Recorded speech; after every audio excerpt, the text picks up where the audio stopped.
Hola, ¿qué tal? ¿Cómo están? Iniciamos un nuevo encuentro del taller de dibujo del liceo. Esta vez vamos a trabajar algo de figura humana. También les quiero contar que en la sucesión de propuestas que he estado elaborando para ustedes, he mechado cuestiones técnicas, cuestiones más teóricas y cuestiones más experimentales un poco para atender a la diversidad de intereses. Por lo tanto, sepan disculpar si alguna actividad no les convence, no les cierra o no funciona con ustedes, porque bueno, los intereses, como sabrán, en un grupo grande son diferentes en todos los casos. Inclusive dentro del grupo hay personas que tienen más o menos dominio de algunas cosas y yo como docente tengo que atender a la mayor cantidad de cuestiones posibles. Por eso voy a mechar algunas cuestiones que son experimentales, otras que son un poco más rígidas, para que tengan un abanico interesante de propuestas.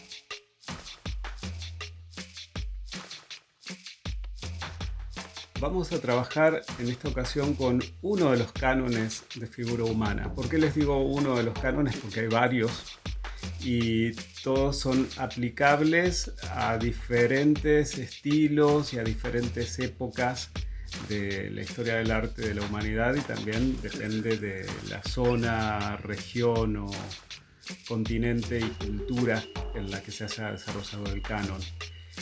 Vamos a ver uno bastante clásico que lo pueden encontrar en cualquier sitio de internet, e inclusive las explicaciones para esto están mucho más desarrolladas en sitios especializados en dibujo de figura humana. Inclusive hay bibliografía que les puede servir muchísimo y que se les puedo facilitar desde el Liceo Municipal. Pero por ahora la cuestión es trabajar con medidas básicas que se las puedo explicar en un ratito nomás, cosa que tengan una mínima idea de cómo se desarrolla un dibujo de una figura humana, en este caso, de frente, tanto de un varón como de una mujer promedio.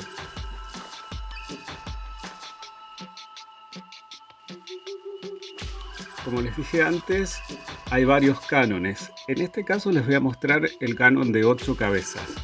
¿Qué significa 8 cabezas? Que la medida de la cabeza entra 8 veces en el total del cuerpo, en un cuerpo de pie, tanto en el varón como en la mujer. Generalmente se hace al varón más alto y a las mujeres más bajas, porque ese es un promedio, pero sepan que esta medida, como la de las 8 cabezas, el ancho del pecho, el ancho de la cadera, varía de persona a persona y mucho más si ponen a consideración la cuestión genética, ¿no?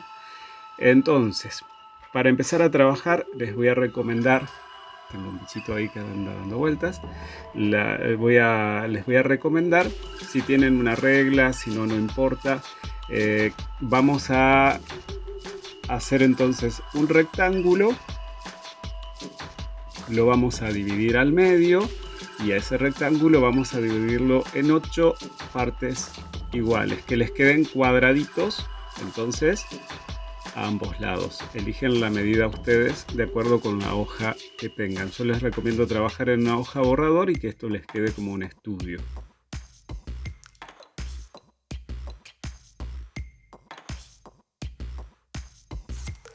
Fíjense nomás la recomendación de que les queden cuadraditos. ¿Estamos? Así que busquen una medida adecuada. Vamos por partes. Vamos a empezar a observar ahora de lo general a lo particular, es decir, de los grandes volúmenes a los detalles. Y eso es una recomendación que se usa siempre para estructurar la figura humana. ¿Qué es estructurar? Es encontrar los ejes, es encontrar la manera en que vamos a construir la figura. Entonces, del rectángulo ese que les había dicho, partido al medio. Ese medio me va a servir como línea auxiliar para lograr la simetría de la figura. Busco la mitad. Fíjense que tenemos 4 cuadraditos abajo y 4 arriba. Tanto en el varón como en la mujer van a ver que esa mitad está a la altura del pubis.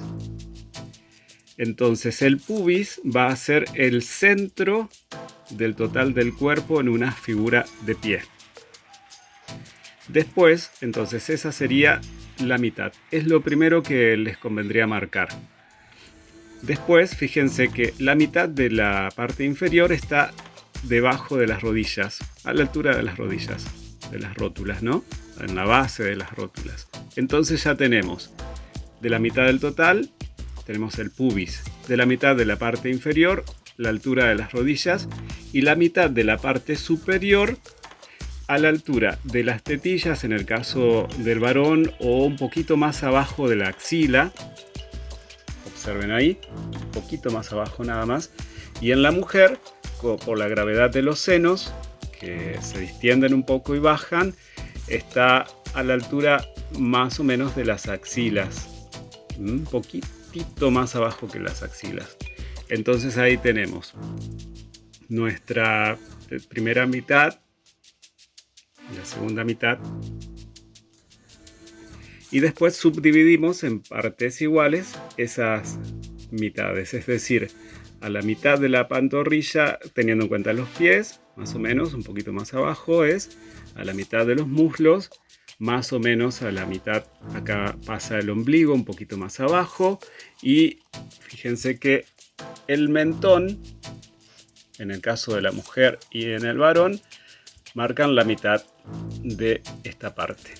Es decir, la mitad del total es el pubis en el varón y en la mujer.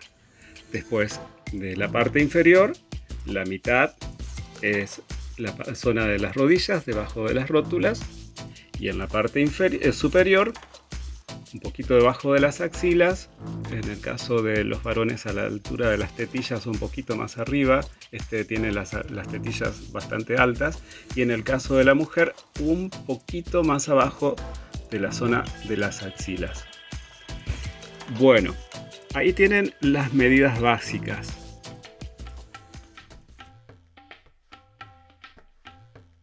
El trabajo de hoy es bastante normativo porque van a tener que responder con estas medidas a la propuesta de hoy y con cuadrícula, cosa que requiere un poquito de disciplina.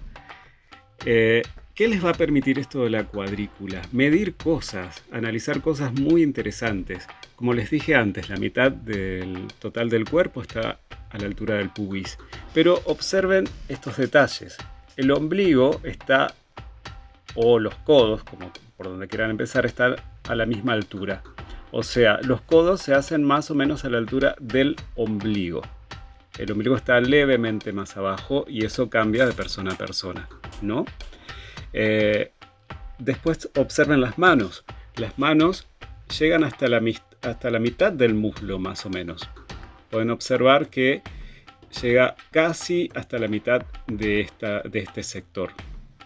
Las manos también tienen el tamaño de la cara. Desde la cara le vamos a llamar a la base del mentón hasta el entrecejo. Ustedes lo pueden comprobar poniendo sus manos en la base del mentón y fíjense hasta dónde llega. Entonces esa es una referencia para calcular el alto que tiene la mano. ¿Ven? Y el ancho de la mano es más o menos 3/4 del ancho de la cabeza. Pero esos detalles los vamos a ver en las clases siguientes en las que vamos a empezar a trabajar analíticamente el rostro.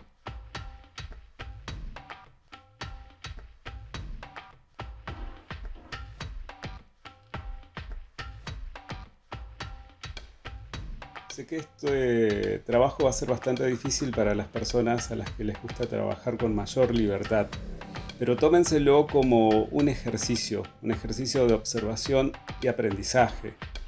Además, no viene nada mal ejercitar el dibujo, por más que el tema les interese o no. Espero sus producciones, pueden hacer todas las intervenciones que quieran, pueden pintar, sombrear, cambiar las características de los cuerpos. Si tienen ganas, pueden buscar inclusive cuerpos diferentes a los que les estoy mostrando y en fotografías o en otro Canon y probar a ver qué les parece y dibujar otras características en humanos diferentes. Entonces, espero sus producciones.